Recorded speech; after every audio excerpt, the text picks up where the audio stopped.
Sometimes a man can spend so many years alone that he forgets what it feels like to be needed by someone. For Caleb Ward, that loneliness had become a way of life in the mountains of Wyoming Territory. Then Evelyn Harrow walked into his world with a desperate proposal. Marry her in name only, and she'd give him half her ranch. He agreed because he needed the land. She agreed because she needed to save her inheritance. It was supposed to be simple. A business deal, nothing more. But when they stood before the preacher and spoke their vows, something unexpected happened.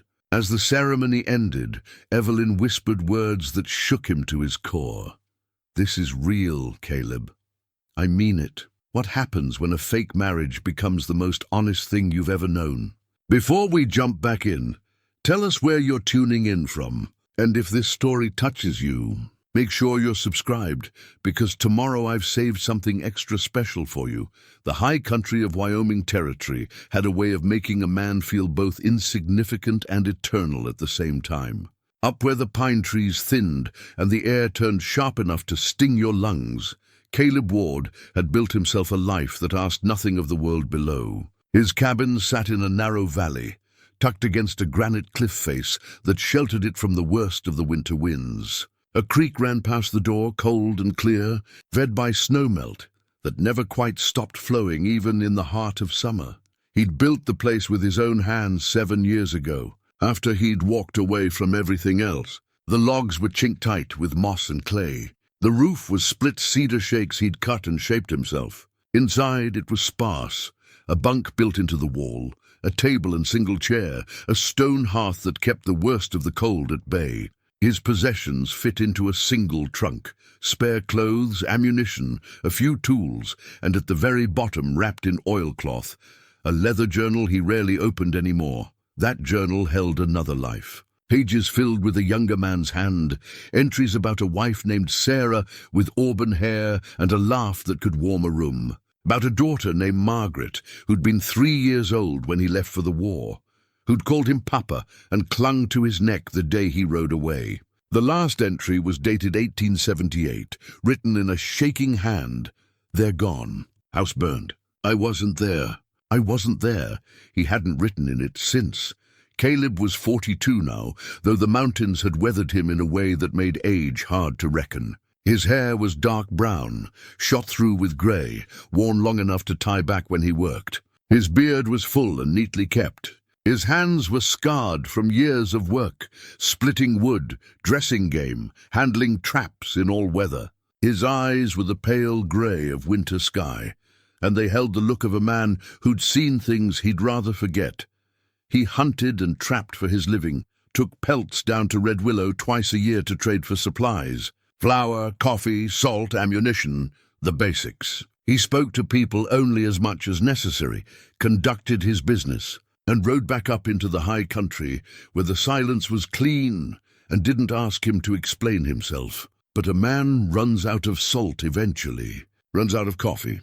And when summer came on strong in July of 1885, Caleb found himself riding down the mountain trail toward Red Willow with a string of prime beaver pelts and a list of supplies that couldn't wait until fall. Red Willow had grown since his last visit. The main street was wider, graded and packed with gravel. New buildings stood where tents had been before. A proper bank, a 2-story hotel with glass windows, a mercantile that looked big enough to stock everything a ranch or homestead might need. The railroad had come through 20 miles south, and that iron connection to the rest of the world had brought money and people in equal measure. The town bustled with afternoon commerce. Freight wagons rumbled past. Cowboys from the surrounding ranches lounged on boardwalks, hats tipped low against the sun. Women in summer dresses moved between shops, parasols, bright spots of color against the dusty street. Children chased each other between buildings, their shouts carrying on the warm breeze. Caleb felt the weight of civilization press against him the moment he rode in. Too many people, too much noise, too many eyes that might ask questions or expect conversation. He tied his horse outside the mercantile, loosened the string of pelts, and went inside. The store was dim and cool after the bright street. smelling of leather and tobacco and the sharp scent of pickles from an open barrel. The proprietor, a thick-bodied man named Henderson, looked up from his ledger and nodded recognition. "Ward, been a while." "Has," Caleb said. He laid the pelts on the counter. "Fair trade." Henderson examined them with practiced hands, checking the fur, the preparation, the quality. He named a price that was reasonable. Caleb nodded and produced his supply list. That's when she walked in. Caleb noticed her the way a man notices a sudden change in weather, an instinct that something in the air had shifted. She was tall for a woman, maybe 30 years old, with dark hair pinned up beneath a wide-brimmed hat. Her dress was fine quality but practical, the kind a woman wore when she had work to do and wanted to move freely. Her face was striking rather than pretty. Strong cheekbones, determined jaw, eyes the color of honey that took in everything with sharp intelligence. She carried herself like someone used to being listened to. When she spoke to Henderson about an order of fence wire and posts, her voice was educated, Eastern-tinged, but worn smooth by years in the territory. "Miss Harrow," Henderson said respectfully. "I can have that sent out to the ranch by Friday. Make it Thursday." "Mr. Henderson, we're behind on the north pasture repairs as it is." "Yes." "Ma'am," she turned to leave and her gaze swept past Caleb, paused, returned. She looked at him with the frank assessment of someone evaluating livestock, not unkindly, but thoroughly. Taking in his worn but well-made buckskins, the knife on his belt, the rifle he'd leaned against the counter, the pelts Henderson was still tallying. "You're the mountain man," she said. "It wasn't a question." "I'm a man who lives in the mountains," Caleb replied evenly. Her mouth quirked slightly, not quite a smile, but close. "Caleb Ward, people talk about you. Say you keep to yourself, don't cause trouble, and can track anything that walks or crawls. People talk too much." "Usually." She extended her hand like a man would, direct and businesslike. "Evelyn Harrow." He hesitated, then shook it. Her grip was firm, her hand uncalloused but strong. "Miss Harrow. My father owned the Harrow Ranch, biggest spread in the valley, 10,000 acres from the river to the eastern hills. He passed 3 months ago. Sorry for your loss." "Thank you." She studied him a moment longer, and he saw something calculating in her expression, like she was working through a problem and he might be part of the solution. Then she nodded, said, "Good day, Mr. Ward," and left. Caleb watched her go, feeling unsettled in a way he couldn't name. Henderson chuckled as he wrapped the supplies. "That's Evelyn Harrow, sure enough. Sharp as a tack and twice as tough. Her father raised her like the son he never had, taught her everything about running a ranch. Now she's got the whole operation on her shoulders, and certain folks think she can't handle it. Can she?" "Hell yes, she can. But there's complications." Henderson lowered his voice, though there was nobody else in the store. Old Thomas Harrow put a clause in his will. Evelyn has to be married within 6 months of his death, or the ranch goes to his nephew, Marcus Caldwell. Thomas never liked Marcus, but he was traditional, thought a woman needed a husband to make it proper. Caleb frowned. "That's 3 months gone already." "Yep, and Marcus is circling like a buzzard. He's no good, Ward. Gambler, cheat, mean drunk. He'd run that ranch into the ground inside a year and sell off the pieces. Evelyn's been fending off every fortune hunter and saddle tramp in the territory, trying to find someone she can trust. So far, nobody measures up." Caleb took his wrapped supplies and said nothing. It wasn't his business. Other people's troubles never were. But as he rode out of Red Willow that afternoon, leading his pack horse with supplies for another season in the high country, he found himself thinking about honey-colored eyes and a handshake that didn't apologize for its strength. He told himself it didn't matter. By tomorrow he'd be back in his cabin where the only voice he heard was his own, and the only expectations were the ones he set for himself. He told himself he wouldn't think about Evelyn Harrow. Again, he was wrong. 3 days later, Caleb was checking his trapline along the high creek when he heard a horse coming up the trail. That alone was unusual. Nobody came up this far without good reason, and the few trappers and hunters who worked these mountains knew to respect another man's territory. He moved to where he could see the trail without being seen, rifle held loose and ready. The rider came into view. and he recognized the hat, the straight-backed posture, the fine horse that picked its way carefully over the rocky ground. Evelyn Harrow. She rode like someone comfortable in the saddle, guiding her horse with subtle shifts of weight rather than heavy-handed reining. When she reached the clearing near his cabin, she stopped and called out, her voice carrying clear in the thin air. "Mr. Ward, I'd like to speak with you, if you're willing."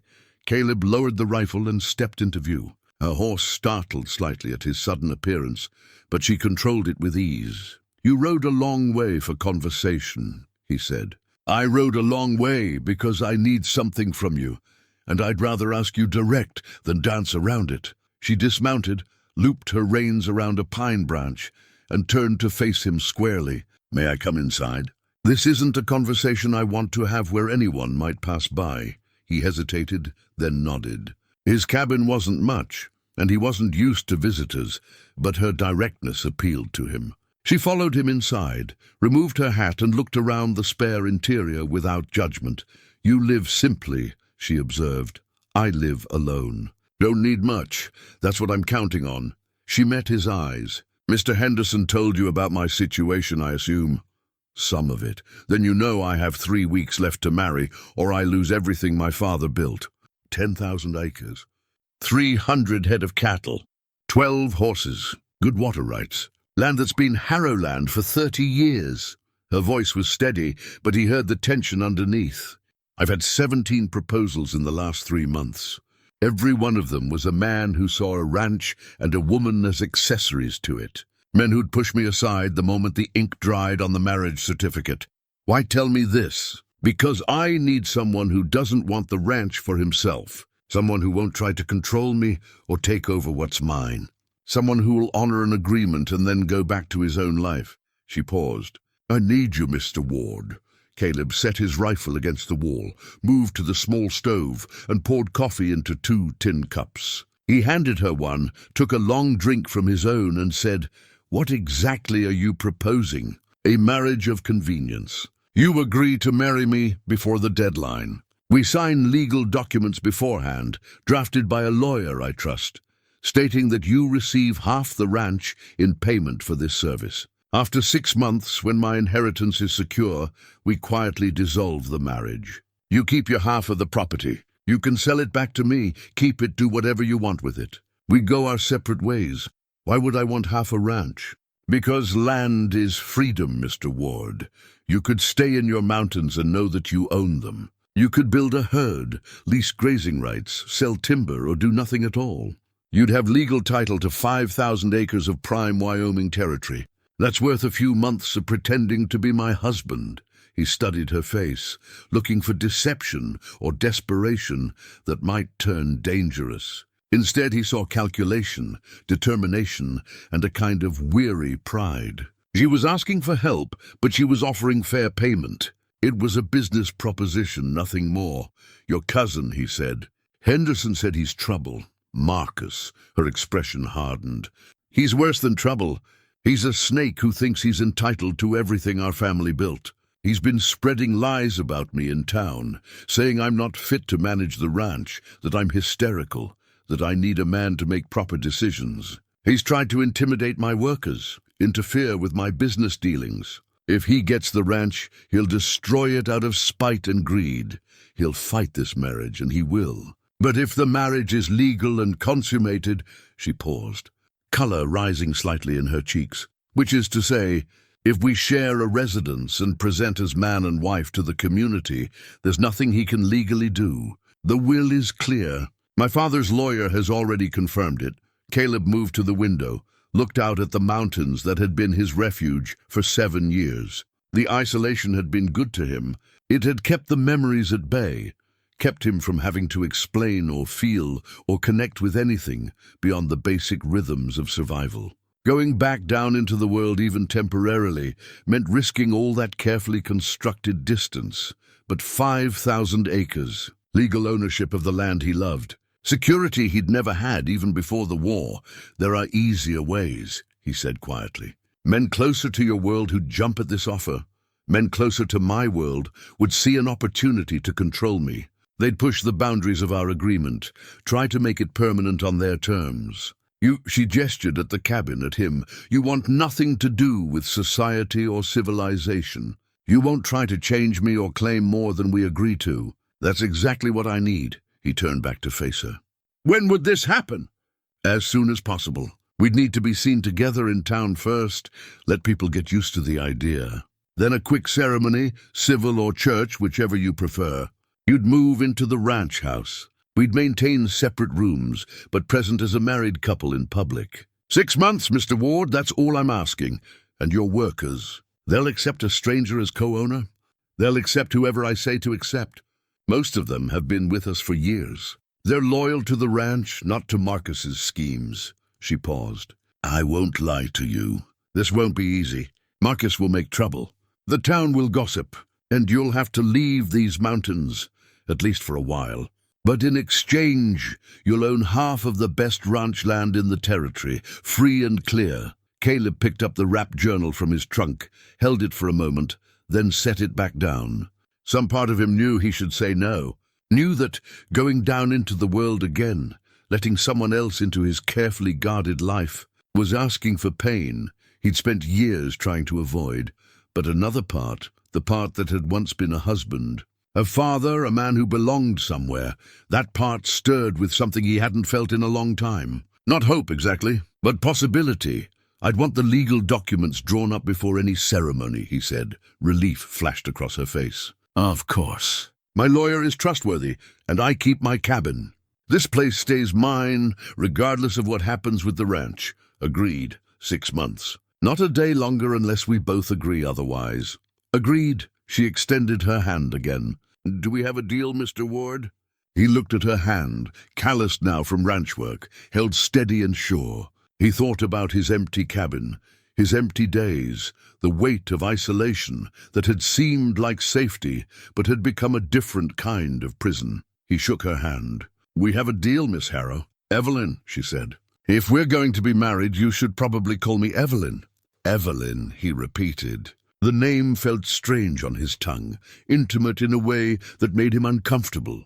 Caleb, she smiled then, the first real smile he'd seen from her, and it transformed her face from striking to beautiful. Thank you, Caleb. You're saving my life, whether you know it or not. He wasn't sure he was saving anything. But as she rode back down the mountain trail, he stood outside his cabin and looked at the land stretching away in all directions. Land that might soon be his own, and wondered what bargain he'd just made, and whether he'd come to regret it. In the distance, a hawk circled on an updraft, hunting. Caleb watched it until it disappeared beyond the ridge, then went back inside to pack the few things he'd need for a journey back into the world he'd left behind. The first week of married life was an exercise in careful distance. Caleb rose before dawn, as he always had, and found the ranch already stirring, hands heading out to check cattle, horses being saddled, the cook starting breakfast in the main house kitchen. He fell into the rhythm of ranch work without being asked, his mountain skills translating easily to this different landscape.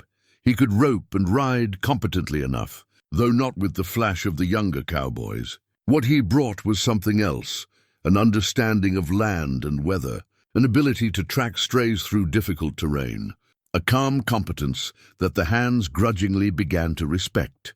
Evelyn managed the business side from an office in the house, reviewing accounts, negotiating with buyers, handling the endless paperwork that kept a ranch running. They ate meals together, civil and polite, discussing ranch matters with the careful courtesy of business partners, but there were moments when the pretense felt thin, like the morning Caleb found her in the barn, struggling with a mare in difficult labor. He'd delivered foals before, in his years of mountain living, and he moved to help without being asked. They worked together in focused silence, Caleb's hands guiding, Evelyn supporting the exhausted mare, until finally the foal emerged, wet and trembling and alive.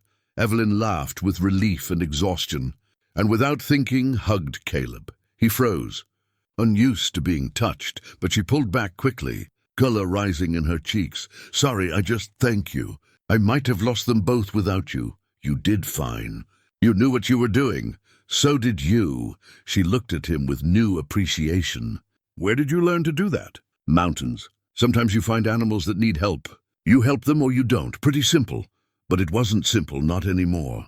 That brief embrace had reminded him how long it had been since he'd held anyone, since he'd felt the simple warmth of human contact. He'd built his isolation carefully, used it like armor, but Evelyn was finding the gaps in his defenses without even trying. The second week brought the irrigation crisis. The main ditch that fed the eastern pastures had washed out in a storm, and water was backing up, threatening to flood the wrong areas while leaving cattle without access to the creek. Evelyn called a meeting of the hands, spread out maps, started planning the repair work.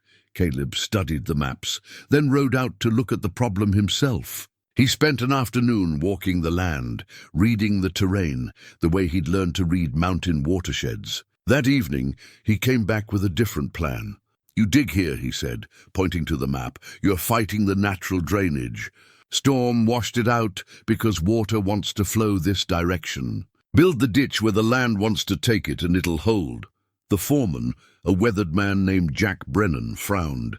That's twice the distance, twice the work. Once. You'll do it once and it'll last. Your way, you'll be rebuilding every spring. Evelyn looked between them, then at the map. Show me. They rode out together the next morning, just the two of them. Caleb walked her through his reasoning, showing her the subtle slopes and signs that told him how water would move in heavy weather. She listened intently, asked intelligent questions, and finally nodded. You're right. We do it your way, she smiled. My father would have seen it. I missed it because I was thinking about the fastest solution, not the best one. You've got a lot on your mind. So do you, I imagine. But you still see clearly. She paused. I'm glad you're here, Caleb. This is more than I bargained for. Having someone I can actually rely on. The words settled between them, heavier than she might have intended. Reliance meant trust. Trust meant connection. And connection was exactly what he'd been avoiding. They worked alongside the hands for 3 days, digging the new irrigation ditch. Caleb stripped to his shirt, his muscles aching in ways they hadn't in years. Good pain that came from building something, rather than just surviving. Evelyn worked too, refusing to supervise from a distance, her hands blistering despite gloves. In the evenings, they sat on the porch together, too tired to maintain careful distance. She asked him about his life before the mountains, cautiously, respecting his obvious reluctance. He gave her pieces of it, small truths he hadn't spoken in years. I was a soldier, he said one night, watching the stars emerge. Union Army during the war. Did things I'm not proud of. Saw things I can't forget. A lot of men went through that. Yeah, but most of them came home to something. I came home to... He stopped, the words catching. Doesn't matter now. It matters, she said softly.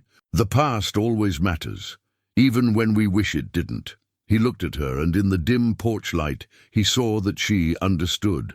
She had her own ghosts, her own losses. Her father's recent death, yes, but more than that, a lifetime of trying to be enough in a world that said women couldn't be ranchers, couldn't be strong, couldn't stand on their own. Your turn, he said. Why does this place mean so much to you? She was quiet for a long moment. Because it's the only thing that ever made sense to me. Growing up, I didn't fit anywhere. Too rough for the ladies' social circles, too female for the men to take seriously. But here on this land, I had a purpose. My father taught me everything. How to judge cattle, manage grazing, read weather, run a business. He never treated me like I was less because I was his daughter instead of his son. This ranch is his legacy, but it's mine too. It's who I am. Marcus would destroy it in a heartbeat. He doesn't love this place. He just wants to own it, to prove something. She turned to him. That's why I'm grateful for you. You don't want to own me or change me. You're just here, present, real. Caleb felt something shift in his chest, a tightness he'd carried for years loosening slightly. I made you a promise, he said. 6 months and you keep your ranch. I keep my word. I know you do. She reached over, squeezed his hand briefly. But I'm starting to hope that maybe we can be more than just a promise to each other. Maybe we can be friends. Real friends. He didn't answer, but he didn't pull his hand away either. They sat like that for a while, connected by that simple touch. and Caleb felt the walls he'd built around himself cracking just a little. The third week brought Marcus back, this time with lawyers. He filed a formal challenge to the marriage, claiming fraud and coercion. The territorial court set a hearing date 2 months away. It was enough time for Marcus to gather evidence, to find witnesses who testified to whatever lies he wanted them to tell. Evelyn took the news stoically, but Caleb saw the fear beneath her calm exterior. That night, he found her in her father's old study, looking at a photograph of her parents, young and hopeful, standing in front of a much smaller version of the ranch house. "He's going to drag this out," she said. "Make it as ugly as possible. Try to break me down. Then we don't break. How can you be so calm? I've been through worse. So have you. We'll handle this." She set down the photograph, turned to face him. "Why are you doing this, really? You could walk away right now, take your half of the ranch. Let me fight Marcus alone. The legal documents protect you, but you're staying." He didn't have a good answer, or rather, he had one he wasn't ready to speak aloud. The truth was that somewhere between that awkward wedding and this moment, this had stopped being just an arrangement. Evelyn Harrow had become someone he cared about, someone worth protecting. The ranch had become a place that felt more like home than his cabin ever had. "I gave you my word," he said finally. She stepped closer, looked up at him with those honey-colored eyes that saw too much. "It's more than that. Maybe." "Caleb," he stepped back, needing distance before he said something he couldn't take back. "It's late. We should get some rest. Tomorrow's going to be a long day." She nodded, understanding his retreat for what it was. But as she passed him on her way to the door, she paused, stood on her toes and kissed his cheek. "Thank you," she whispered, "for staying." Then she was gone, and Caleb stood alone in the study, touching the place where her lips had brushed his skin, and wondering when exactly he'd stopped pretending.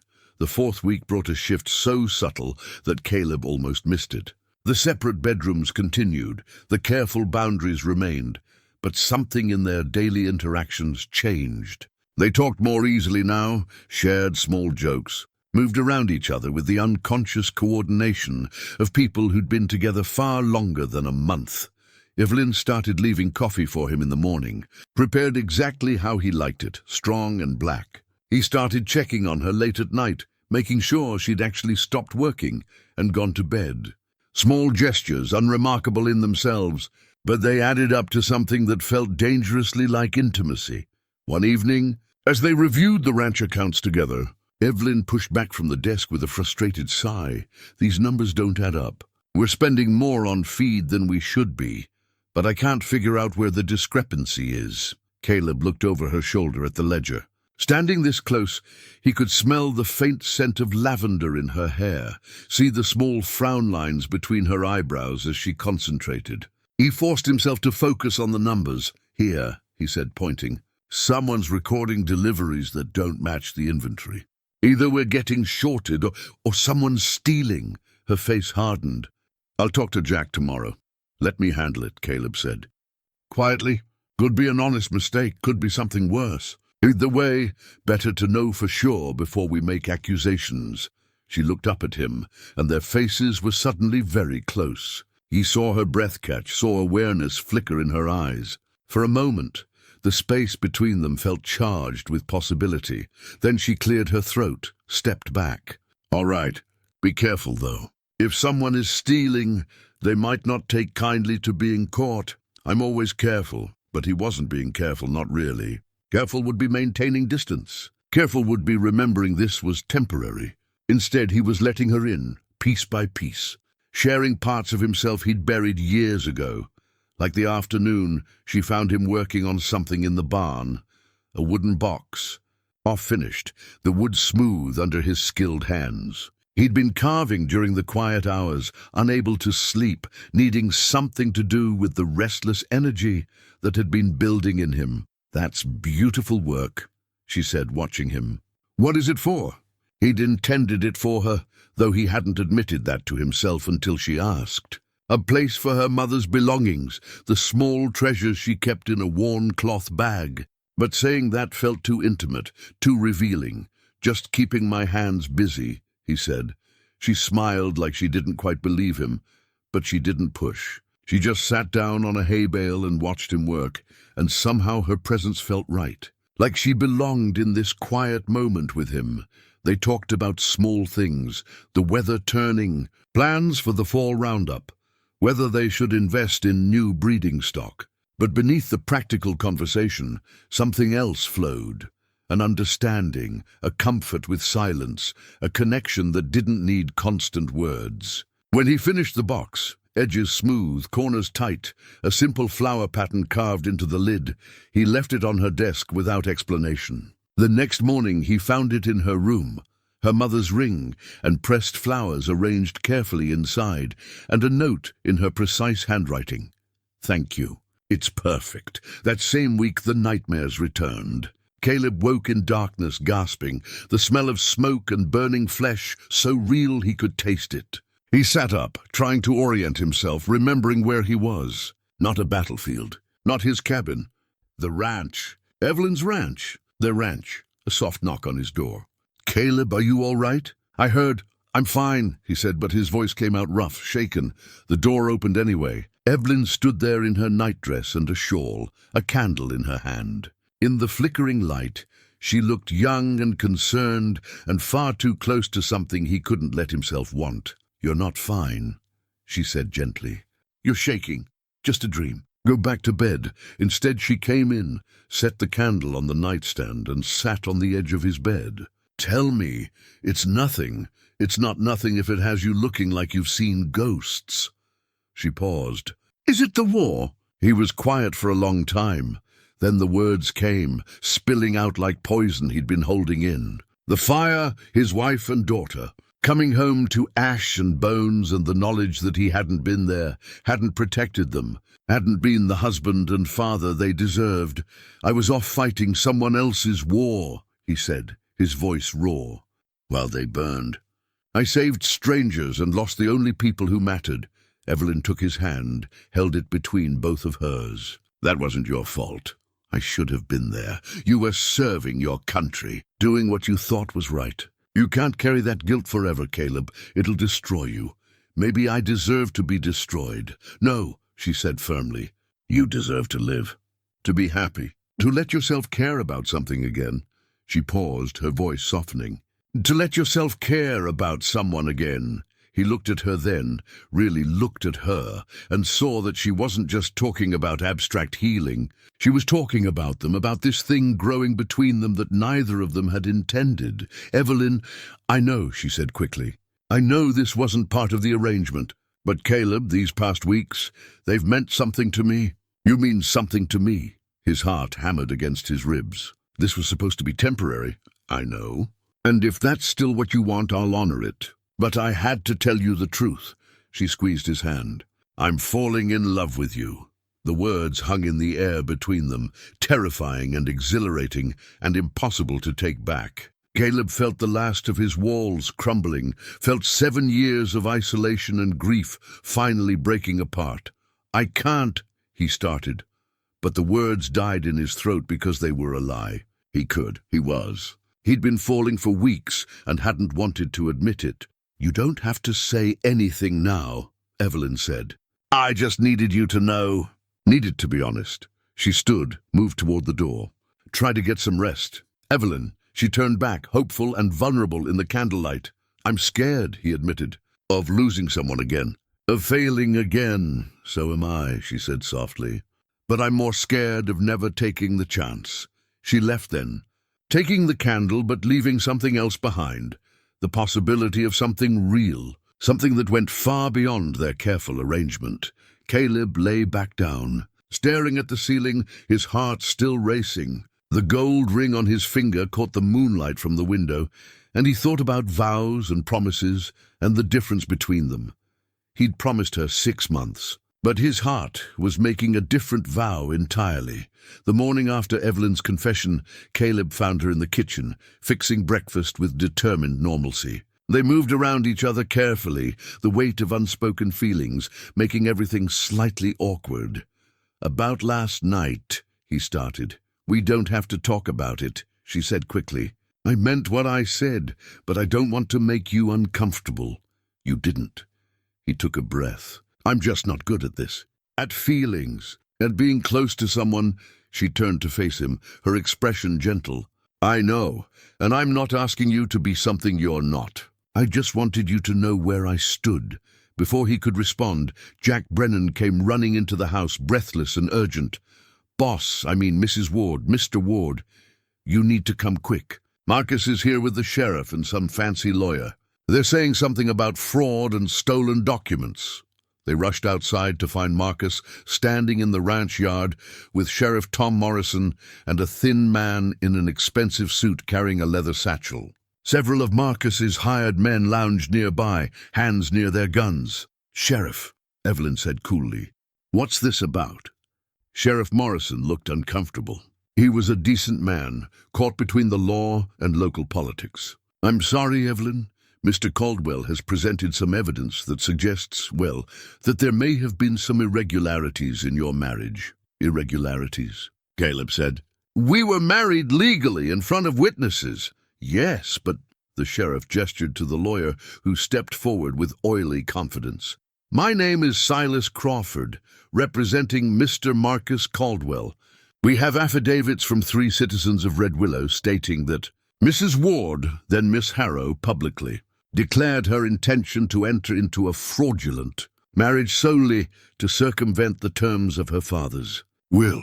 That's a lie, Evelyn said sharply. Is it? Marcus smiled. I have witnesses who heard you discussing a business arrangement. Who heard Mr. Ward here agree to marry you in exchange for land? That's not a real marriage, cousin. That's a contract. And contracts can be voided. Crawford pulled papers from his satchel. Furthermore, we have evidence that Mr. Ward was compensated with deed transfer prior to the marriage, suggesting a mercenary arrangement rather than a genuine union. Under territorial law, marriages entered into for fraudulent purposes can be annulled, which would invalidate the conditions of Thomas Harrow's will. Caleb felt anger building in his chest, but he kept his voice level. What witnesses? Who's making these claims? That will come out in court, Crawford said smoothly. For now, we're simply here to serve notice that a formal challenge is being filed. The hearing is set for 3 weeks from today. This is ridiculous, Evelyn said, but Caleb heard the fear beneath her anger. If they could prove the marriage was fraudulent, she'd lose everything. We'll see you in court, Marcus said, his smile widening. Enjoy your time together while it lasts. They left, and the ranch yard felt poisoned by their presence. Evelyn stood rigid, her face pale, until they were out of sight. Then she turned and walked quickly toward the house. Caleb followed, found her in her father's study, pacing like a caged animal. They have witnesses, she said. Someone talked. Someone heard us discussing the arrangement and went to Marcus. Then we tell the truth in court. Yes, it started as an arrangement, but what? It became real. She laughed bitterly. How do we prove that, Caleb?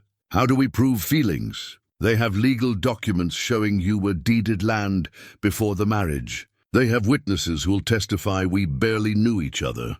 And Marcus will make sure the judge sees us as exactly what we were. 2 people making a business deal. We're more than that now, are we? She turned to him, her eyes bright with unshed tears. Because last night I told you I loved you, and you couldn't even say it back. How is that going to look in court? How is that going to prove this marriage is real? The words hit him like a physical blow. She was right. He'd been too afraid, too locked in his own grief and fear to admit what he felt. And now that cowardice might cost her everything. Evelyn, I need to be alone right now, her voice cracked. Please. He left, feeling useless and angry and scared in ways he hadn't been since the war. He needed to think, to find a solution, to fix this somehow. He rode out to the eastern pasture, to the high point where he could see the whole ranch spread below. Up here he could breathe, could think. The land rolled away in all directions, land that was legally half his now, land he'd helped improve, land that felt more like home than anywhere he'd been since before the war. And somewhere in that house down there was a woman who'd given him a chance at living again, who'd seen past his walls and his grief and offered him something he'd thought he'd lost forever, the possibility of love. He'd been a fool to hold back, a coward to keep his walls up when she'd been brave enough to tear hers down. When he rode back to the ranch house hours later, ready to find Evelyn and finally say what he should have said days ago, he found Jack Brennan waiting with news that turned everything upside down. "Boss, you need to see this." Jack held out a stack of papers, his face grim. "Found these in Marcus's saddlebag. One of his men got drunk in town last night, left it at the saloon. Bartender knows he's been making trouble for Miss Evelyn, so he looked inside." Caleb took the papers, started reading, and felt his blood turn cold. They were land deeds, dozens of them, properties all over the county, transferred to Marcus Caldwell over the past 5 years. But something was wrong with them. The signatures looked traced. The dates didn't align with the property records Evelyn kept in the study. "These are forgeries," Caleb said slowly. "Marcus has been forging deeds, stealing property. That's what the bartender thought. There's more." Jack pulled out another document. "This is a letter from a land speculator in Cheyenne. Says Marcus owes them money for mineral surveys on properties he claimed to own. But according to this, half those properties are actually still owned by other people." Caleb's mind raced. He's been running a scheme, forging ownership, selling mineral rights to land he doesn't own, pocketing the money. And now he's trying to do the same thing with the Harrow Ranch. That's why he wants it so bad, not just for inheritance, but because he's already sold rights to it. If he doesn't get control, his whole scheme falls apart. Where is Evelyn? "Study, I think." "Boss, there's one more thing." Jack's voice dropped. "Marcus's men aren't just hired hands. Recognized one of them from a wanted poster in the sheriff's office. They're outlaws, killers." The implications hit Caleb hard. Marcus wasn't just a conniving relative trying to steal an inheritance. He was a criminal with everything to lose, backed by dangerous men. And if he couldn't win in court, he might try something more direct. Caleb found Evelyn in the study, and the moment he walked in with the papers, she looked up and saw something in his face. "What is it?" He laid out everything: the forged deeds, the fraud scheme, the dangerous men Marcus had hired. As she read through the documents, her expression went from shock to fury to something harder, more determined. "We take this to the sheriff," she said. "We will. But Evelyn, you need to understand what this means. Marcus is cornered now. Men like him, when they're cornered, they get desperate, dangerous. Are you saying he might? I'm saying we need to be ready for anything." He moved closer, took her hands. "And I'm saying I've been a damn fool. Last night, when you told me how you felt, I should have said—" He paused, making sure she heard every word. "I love you, Evelyn, not because of any arrangement, not because of the ranch. Because you're brave and strong, and you made me remember what it feels like to be alive. I love you, and I'm not letting Marcus or anyone else take that away from us." Tears spilled down her cheeks, but she was smiling. "You mean that?" "Every word. This isn't a fake marriage anymore. It never really was. I just couldn't admit it." He pulled her close, and she came willingly, fitting against him like she'd always belonged there. "We'll fight this together, and we'll win." She pulled back just enough to look up at him, and this time when they kissed, there was nothing brief or chaste about it. It was deep and real, and filled with weeks of restrained longing, finally set free. When they finally broke apart, she whispered, "I love you too. Whatever comes next, we face it together."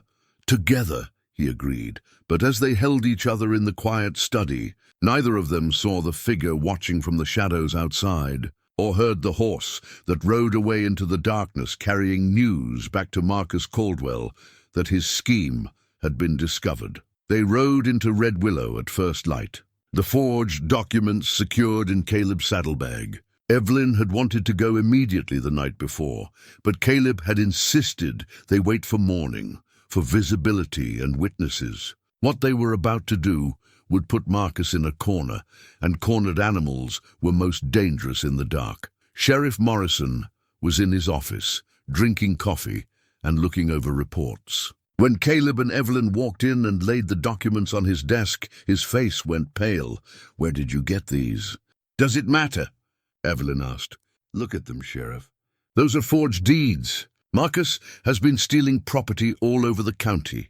Morrison examined the papers with growing alarm, comparing them to official records he pulled from his files. The discrepancies were obvious once you knew to look.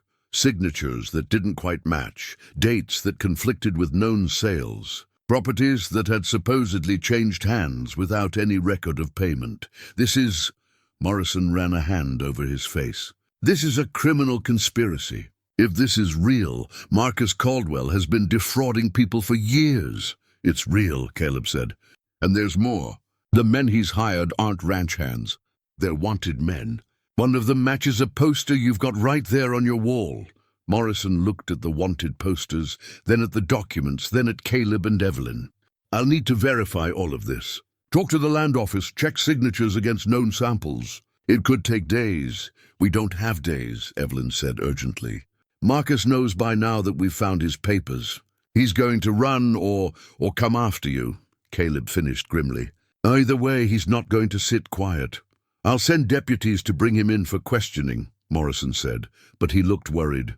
But if his men are as dangerous as you say, this could turn into something ugly. Then let it, Evelyn said. I'm done being intimidated by him. They left the sheriff's office and walked to the lawyer Patch's building.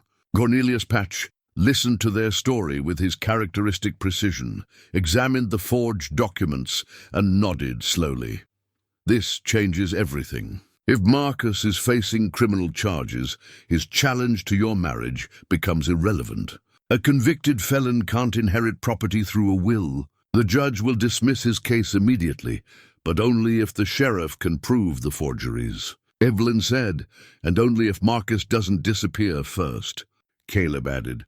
They spent the rest of the day in town, giving statements to the sheriff, talking to the land office clerk, building the case against Marcus. Word spread quickly. In a town the size of Red Willow, secrets didn't keep long. By afternoon, everyone knew that Marcus Caldwell was about to be arrested for fraud.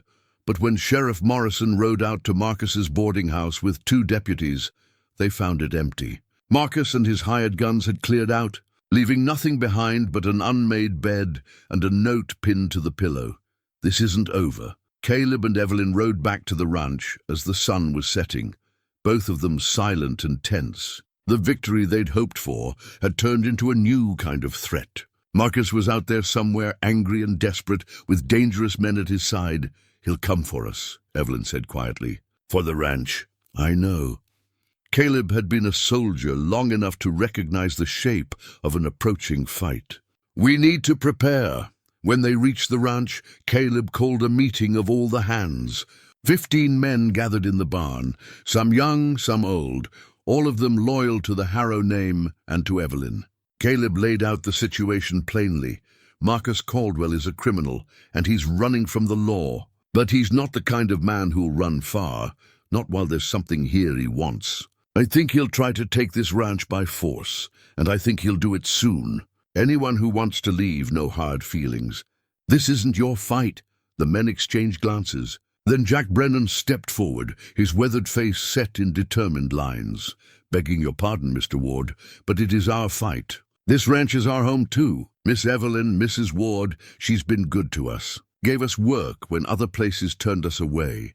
Paid fair wages, treated us like men instead of hired muscle. If that snake Marcus thinks he's taking this place without a fight, he's got another thing coming. One by one, the other hands nodded agreement. A few of the older men had been with Thomas Harrow since the beginning. Several of the younger ones had come up through hard times and found a place here. They weren't going anywhere. All right then, Caleb said. We prepare to defend what's ours. He'd learned tactics in the war, and those lessons came back now with sharp clarity. The ranch house was the most defensible position. Solid construction, good sight lines, multiple exits. They brought in supplies from the outbuildings, barricaded the weaker windows, and positioned rifles at strategic points.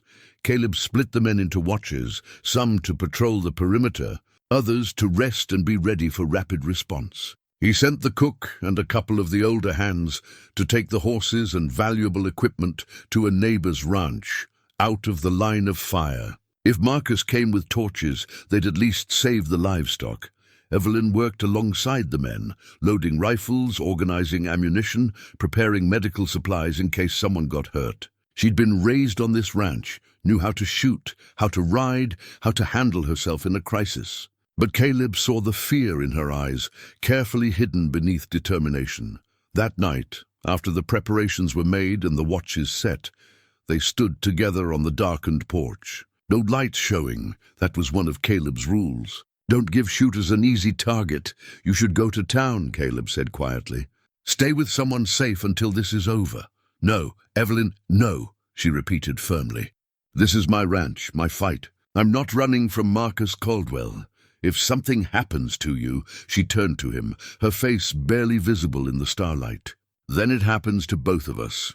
We're married, remember? For real now. That means we face things together." He pulled her close, and she came willingly, her head resting against his chest. He could feel her heart beating fast, could sense the fear she wouldn't show anyone else. "I won't let him hurt you," Caleb said. "I know. But Caleb, promise me something. If it comes down to a choice between the ranch and our lives, you'll choose us. You'll get us out. This place means everything to you. It meant everything. But that was before." She pulled back to look at him. "You mean more? Us, this marriage, this life we're building, it means more than land or legacy or anything else. Promise me you won't die for a piece of property." "I promise." "But I don't plan on dying at all." He kissed her forehead. "We're going to win this fight, keep the ranch, and build the life we want. All of it," she nodded against his chest. And they stood there in the darkness, holding each other, drawing strength from connection they'd both been too afraid to want. The first sign of trouble came 2 days later. One of the patrol hands spotted movement in the eastern hills, riders, at least 6 of them, watching the ranch. When Caleb rode out to investigate, they melted away into the terrain. But the message was clear. Marcus was out there, watching, waiting. That night, they struck. It started with a shot, a single rifle crack that shattered the quiet and sent everyone scrambling for positions. Caleb ran to the window, saw muzzle flashes from the tree line near the barn. 6 shooters, maybe more, firing at the house in a ragged volley. "Hold your fire," he called to the men. "Don't waste ammunition. Wait for clear targets." The attack was probing, testing their defenses. After a few minutes, the shooting stopped, and silence fell again. Caleb waited, every sense alert, reading the night the way he'd learned to read mountains, looking for patterns, for signs of movement, for the shape of what was coming. "They're trying to draw us out," Jack said, crouched nearby with his rifle. "Make us panic and rush outside where they can pick us off, or they're positioning for something worse," Caleb replied. "Keep everyone inside. Watch for fire." His instinct proved right an hour later when the first torch sailed through the darkness, landing near the barn. Then another and another. They were trying to burn them out, force them to abandon the defensible house and run into the open. "Water detail," Evelyn called, and 3 men ran out with buckets, dousing the flames before they could spread. Shots rang out, but the men made it back safely and the fire was controlled. The pattern repeated through the night. Probing attacks, fire attempts, psychological pressure. Marcus's men were trying to wear them down, exhaust them, make them careless. But Caleb had fought through worse. He kept the men calm, rotated them through rest periods, maintained discipline. As dawn approached, the attacks stopped. Caleb knew it was temporary, a regrouping, not a retreat. Marcus was out there planning his next move, and it would be more direct, more dangerous. In the grey light, before sunrise, Caleb stood on the porch with Evelyn, both of them exhausted but alert. The ranch yard was pocked with bullet scars, scorched where fire had been attempted. But the house still stood, and so did they. "He's not giving up," Evelyn said. "Neither are we. Caleb, about what I said before, about choosing us over the ranch. I meant what I said too. We're going to keep both." He took her hand. "But if it comes down to it, you're what matters. The ranch is wood and land. You're—" He paused, finding the words he'd spent so many years refusing to speak. "You're my life now. Everything else is just details." She kissed him then, fierce and quick, then pulled away. "Then let's make sure we both survive to enjoy it. I have plans for us," Caleb warned, "and they involve growing old together on this ranch." "Yes, ma'am," he said and almost smiled. Then Jack called out from the barn. "Boss, they're coming back!" More of them this time. Caleb and Evelyn moved to their positions, and through the growing light, they saw Marcus's final play taking shape. A dozen riders approaching the ranch house in a coordinated assault. This wasn't harassment anymore. This was war. The riders came fast in the early morning light, spreading out to surround the ranch house. Caleb counted 13 men. Marcus would be among them, directing the attack from wherever he thought he'd be safest. "Steady," Caleb called to the hands positioned at the windows. "Don't fire until I give the word. Make every shot count." The riders opened fire from multiple directions, a coordinated assault meant to overwhelm their defenses. Bullets thudded into the thick log walls, shattered windows, ricocheted off stone. The hands returned fire with discipline, each man choosing his target carefully. One of Marcus's men went down, then another. The attackers had expected easy pickings, a woman and a mountain hermit, maybe a few loyal hands. They hadn't expected organized resistance, tactical positioning, men who knew how to fight. "They're trying to circle behind," Evelyn called from the eastern window. She fired twice, and a rider veered away, clutching his shoulder. Caleb moved through the house, checking positions, directing fire, making sure no one panicked. This was what he'd trained for in another life, keeping men alive under fire, reading the flow of battle, staying calm when chaos wanted to take over. Marcus's voice called from somewhere beyond the barn, amplified by distance and rage. "Give it up, Evelyn. Send out Ward and you can keep the ranch. My fight's with him, not you." "Liar," Evelyn muttered. She called back, "The sheriff's on his way, Marcus. You're already facing criminal charges. This just makes it worse. The sheriff won't help you. Not in time. Last chance, cousin. Ward walks out, or we burn you all out." Caleb met Evelyn's eyes across the room. She shook her head slightly. "Don't even think about it. We don't negotiate with criminals," Caleb shouted back. "You want this ranch? You'll have to take it." The response was immediate. A renewed assault, heavier fire from all sides. But Marcus's men were getting careless now, angry, exposing themselves. 2 more went down to careful shots from the ranch hands. Then Caleb saw it. The real danger. 3 riders breaking away from the main attack, circling wide toward the back of the house where the kitchen door was weakest. They carried torches and saddlebags that likely held kerosene or lamp oil. "Jack," Caleb called. "Take the front. Evelyn, keep them pinned from the east. I'm going out the back." "Caleb, no." But he was already moving, grabbing his rifle and slipping out through the kitchen door into the gray dawn. The 3 riders were dismounting near the storage shed, preparing to rush the house with fire. Caleb moved like he'd moved in the mountains, silent, low, using cover. His first shot took down the lead man before he could light his torch. The second man spun, raising his rifle, but Caleb was faster. The shot echoed across the ranch yard, and the man fell. The third rider, younger, maybe 20, with frightened eyes, dropped his torch and reached for his gun. Caleb could have killed him easily. Instead, he aimed low, putting a bullet through the man's leg. The rider went down screaming, his gun falling from nerveless fingers. "Stay down," Caleb ordered. "And you'll live through this." He was moving back toward the house when he heard it, hoofbeats behind him, coming fast. He turned to see Marcus himself, riding hard with a pistol raised. The shot went wide, but it forced Caleb to dive behind a water trough.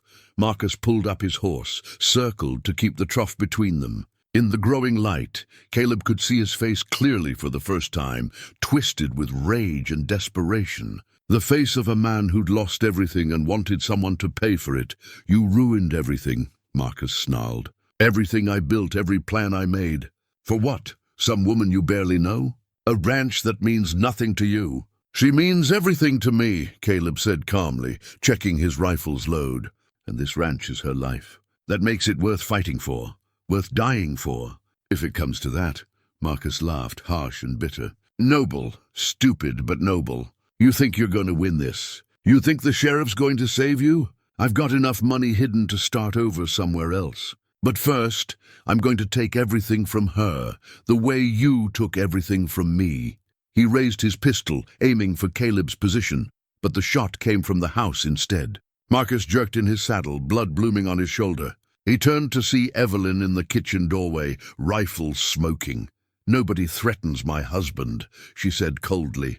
Marcus wheeled his horse, spurring hard toward the tree line. Two of his remaining men followed, laying down covering fire as they retreated. The rest were down or surrendered, hands raised, weapons dropped.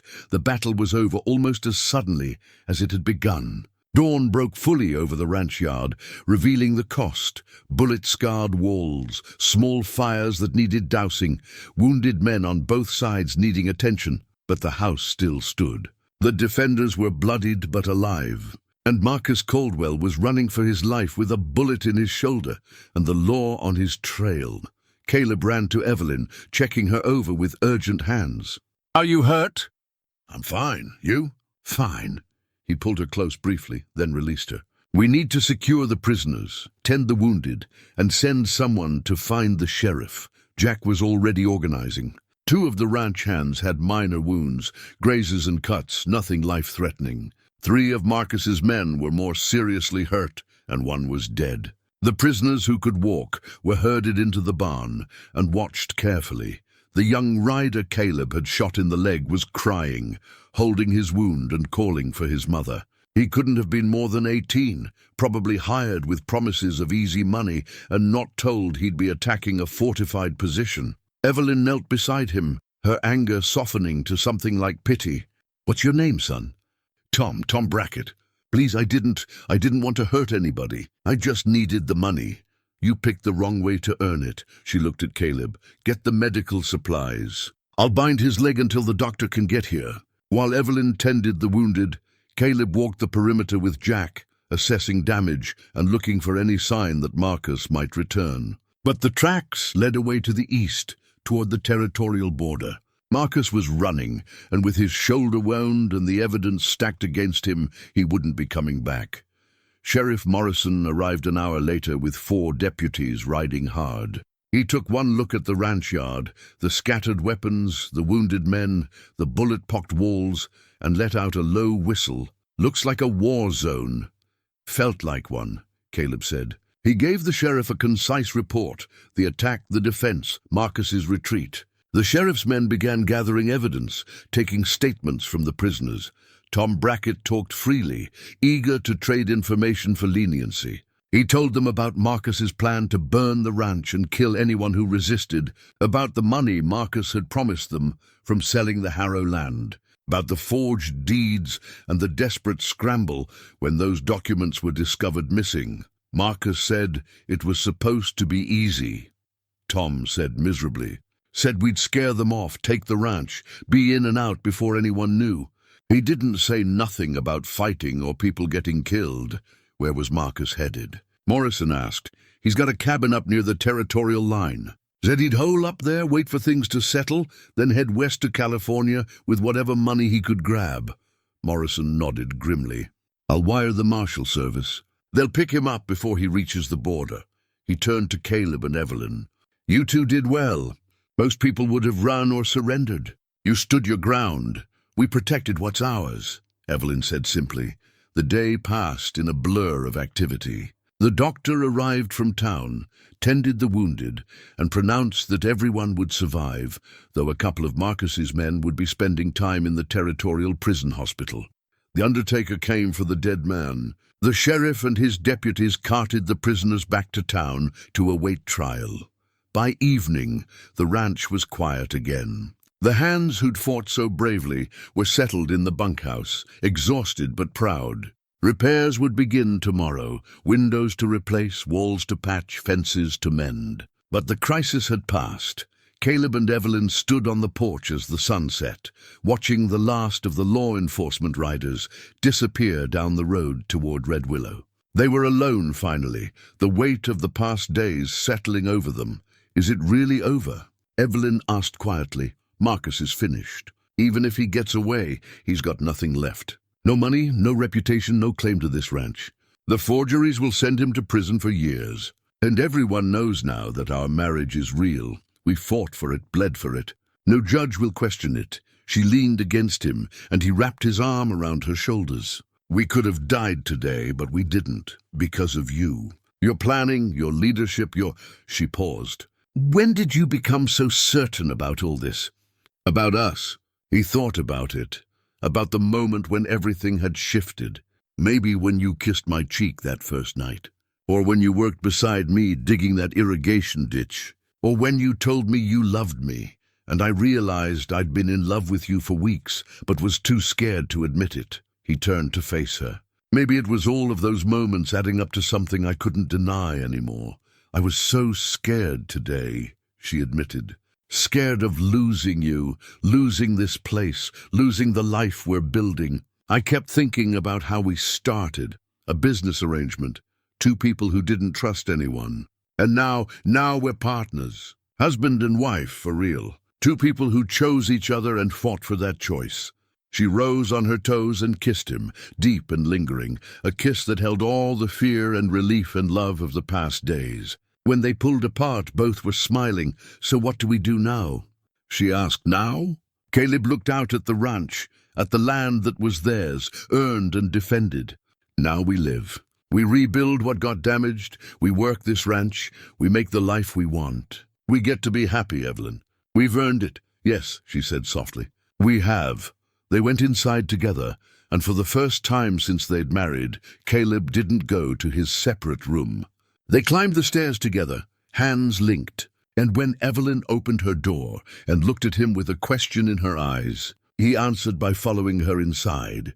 The marriage of convenience had become a marriage of choice, of love, of commitment that would last far beyond any 6-month agreement. And as the door closed behind them, the ranch settled into peaceful darkness. Secured and safe at last. 3 months had passed since the battle. And the Harrow Ranch, now officially the Ward Ranch according to the freshly painted sign at the entrance, had healed its wounds. The bullet scars in the walls had been patched, the damaged fences repaired, and life had settled into a rhythm that felt earned rather than arranged. Summer had given way to early fall, and the high country Caleb loved was painted in shades of gold and red. He stood on the porch in the cool morning air, coffee in hand, watching the sun rise over land that was truly his now. Not because of a legal document or a business arrangement, but because he and Evelyn had defended it together, built a life on it together, made it home. The sound of hoofbeats drew his attention. Sheriff Morrison rode up the long drive, and Caleb felt a brief tension. Law enforcement visitors still triggered memories of the attack, but Morrison's face was friendly as he dismounted. Morning, Caleb. Evelyn around? In the kitchen. Coffee's on if you want some. They went inside where Evelyn was making breakfast. She looked up with a smile, her face glowing with something more than just the warmth from the stove. Caleb had noticed the change in her over the past weeks, a softness, a contentment, and something else he hadn't quite identified yet. Sheriff, she said warmly, what brings you out so early? Good news, mostly. Marcus Caldwell was arrested trying to cross into Montana. He's awaiting trial in Cheyenne, and between the forgeries, the fraud, and the attack on your ranch, he's looking at 20 years minimum. Morrison accepted the coffee Evelyn poured for him. His lawyer tried to make a deal, but the judge wasn't interested. Too many victims came forward once word got out. People he'd cheated, land he'd stolen. He's finished. Relief washed over Caleb, though he'd known this was coming. Marcus had been a wounded animal running, and wounded animals always got caught eventually. What about his men? Evelyn asked. Most took deals, testimony against Marcus in exchange for lighter sentences. That young one, Tom Brackett, got 5 years, but the judge recommended early parole if he stays out of trouble. He'd seemed genuinely sorry for what he did. He was just stupid, Evelyn said. Not evil, just stupid and desperate. I hope he learned something from this. Morrison finished his coffee and stood. I also wanted you to know. The territorial governor heard about what happened here. He's impressed by how you handled yourselves. There's talk of appointing you, Caleb, as a deputy marshal for this district. Someone with your skills could be valuable if trouble comes calling again. Caleb shook his head immediately. I appreciate the offer, but no, I'm done with that life. I've got a ranch to run and a wife to take care of. Morrison smiled. I figured you'd say that, but I had to ask. You two take care of yourselves. And congratulations, by the way. He left before Caleb could ask what he meant by congratulations. Evelyn was blushing slightly, avoiding his eyes. What was that about? Caleb asked. I'll tell you later. Right now I need to check on the pregnant mare in the barn. She slipped past him, and Caleb followed, curious. The mare was one of their best, and they'd been monitoring her carefully as her time approached. But when they reached the barn, the foal had already been born, a strong, healthy colt standing on wobbly legs beside its mother. Would you look at that? Caleb said softly. Timing couldn't be better. No, Evelyn said, and there was something weighted in her voice. It couldn't. He turned to her, saw tears in her eyes, and concern flooded through him. What's wrong? Nothing's wrong. Everything's, she laughed shakily, everything's more right than I ever thought it could be. She took his hand, placed it on her stomach. I'm pregnant, Caleb. We're going to have a baby. The world seemed to stop. Caleb stared at her, at his hand on her stomach where new life was growing, and felt something break open inside him. 7 years of grief and guilt and careful isolation cracking apart to make room for joy so fierce it hurt. A baby, he whispered. We're going to have a baby. Next spring, the doctor thinks. I wanted to wait until I was sure, until I'd made it past the first dangerous months. But Caleb, her voice cracked, I know this wasn't part of our plan. I know we never discussed children. If you're not ready, if this is too much, he kissed her, cutting off her worried words, then pulled back to look at her face. This is everything. You're everything. I never thought I'd get a second chance at this, at a family, at being a father, at having someone to love and protect. I thought that part of my life was over. It's not over. It's just beginning. She was crying now, happy tears that he wiped away with gentle thumbs. We're going to be parents, Caleb, together. He held her in the barn, surrounded by the smell of hay and horses and new life, and let himself feel it all. The fear and the hope and the overwhelming love that made everything else seem small. That evening, they sat on the porch as the sun set, watching the ranch hands finish their day's work. Jack Brennan had been promoted to foreman officially, and he ran the operation with the same steady competence he'd shown during the attack. The ranch was thriving, cattle healthy, horses breeding well, finances finally stable. Your father would be proud, Caleb said, of what you've built here, what you've protected. Our father, Evelyn corrected gently. This baby will be a Harrow and a Ward, all the best of both families. Caleb thought about his own daughter, Margaret, who died too young. The grief would always be there, but it didn't hurt quite as much now. He could remember her with love instead of just pain, could honor her memory by being the father he'd wanted to be, with the child he and Evelyn would have together. What should we name the baby? He asked. If it's a boy, I was thinking Thomas after my father. And if it's a girl, she looked at him carefully. I thought maybe Margaret, after your daughter. If that's all right with you. He couldn't speak for a moment. Then that would be perfect. She'd be honored.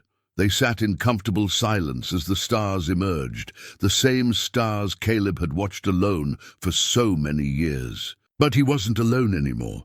He had a wife who loved him, a child on the way, a home worth defending. He had a future instead of just a past. You know, Evelyn said thoughtfully, when I made you that offer in your cabin, I thought I was being so practical. A business arrangement, nothing more. I was sure I could keep my heart out of it. When did you know you couldn't? Probably the first time I saw you smile.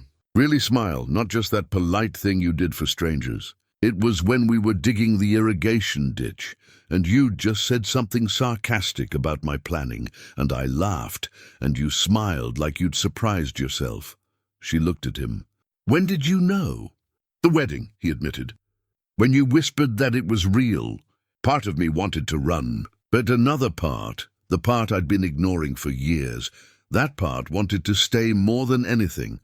I'm glad you stayed. So am I. The night deepened around them, and Caleb thought about beginnings and endings, about the man he'd been and the man he'd become. The mountain hermit, who'd wanted nothing from the world, had become a husband, a rancher, and soon a father.